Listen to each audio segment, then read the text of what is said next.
નમસ્કાર મિત્રો, વિડીયોમાં તમારું સ્વાગત છે। જી હા મિત્રો, અત્યારે હાલ મોટા અને મહત્વના સમાચાર સામે આવી રહ્યા છે। તો મિત્રો, સમાચાર ઉપર નજર કરીએ તો ખેતરમાં મજૂર બનીને આવેલી ખુશીએ અચાનક કપડાં ઉતારીને હેન્ડીટેપમાં ફસાવી ખેડૂત પાસેથી 51 લાખ પડાવ્યા। તો મોરબીમાં એક ચોંકાવનારી ઘટના બની છે। અહીં ખેત મજૂર બનીને આવેલી મહિલાએ ખેડૂતને હેન્ડીટેપમાં ફસાવ્યો છે। ખેડૂતને ફસાવી 51 લાખનો તોડ કરવામાં આવ્યો છે। પોલીસે આ કેસમાં 5 આરોપીની ધરપકડ કરી છે, જ્યારે મુખ્ય આરોપી મહિલા સહિત 3 ફરાર છે। મોરબીમાં એક ખેડૂતને હેન્ડીટેપમાં ફસાવવામાં આવ્યો છે અને તેની પાસેથી સોનાના બિસ્કિટ, એક કાર, એક બાઇક અને એક મોબાઈલ ફોન કુલ મળીને 51 લાખ રૂપિયાનો તોડ કરવામાં આવ્યો છે।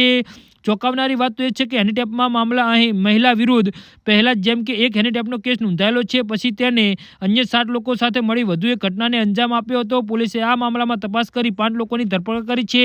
હેન્ડીટેપનો શિકાર થયેલા ખેડૂત પોતાના ખેતરમાં કામ માટે મજૂર શોધી રહ્યા હતા, જેની માહિતી મળતા જ પાચાભાઈ માણસુરિયા અને તેના સાથીઓએ મળીને હેન્ડીટેપનું ષડયંત્ર રચ્યું હતું। યોજના અનુસાર પાચાભાઈએ ગોંડલના રહેવાસી ખુશી પટેલ નામની એક મહિલાને, એક પુરુષ અને એક બાળકની સાથે ખેતરમાં કામ કરવા મોકલ્યા હતા, પરંતુ તેની પાસે કોઈ ઓળખનો પુરાવો ન હોવાના કારણે ખેડૂતને તેને કામ આપવાની ના પાડી દીધી હતી। પોલીસે જણાવ્યું કે ત્યારબાદ ખુશીએ ખેતર માલિકને ફોન કર્યો અને કામ પર રાખવાની વિનંતી કરી। ત્યારબાદ તે એકલી ખેતરે પહોંચી અને વાતચીત દરમિયાન ખુશીએ અચાનક પોતાના કપડાં ઉતારી દીધા અને અશ્લીલ ઇશારા કરવા લાગી। આ વચ્ચે 2 કારમાં 7 લોકો આવ્યા અને તેની તસવીરો અને વિડીયો બનાવવા અને ખેત માલિકને ધમકાવવા લાગ્યા। તેને કહ્યું કે આ અમારા સમાજની દીકરી છે, તું અહીં તેને ખોટા કામ કરવા માટે લાગ્યો છે।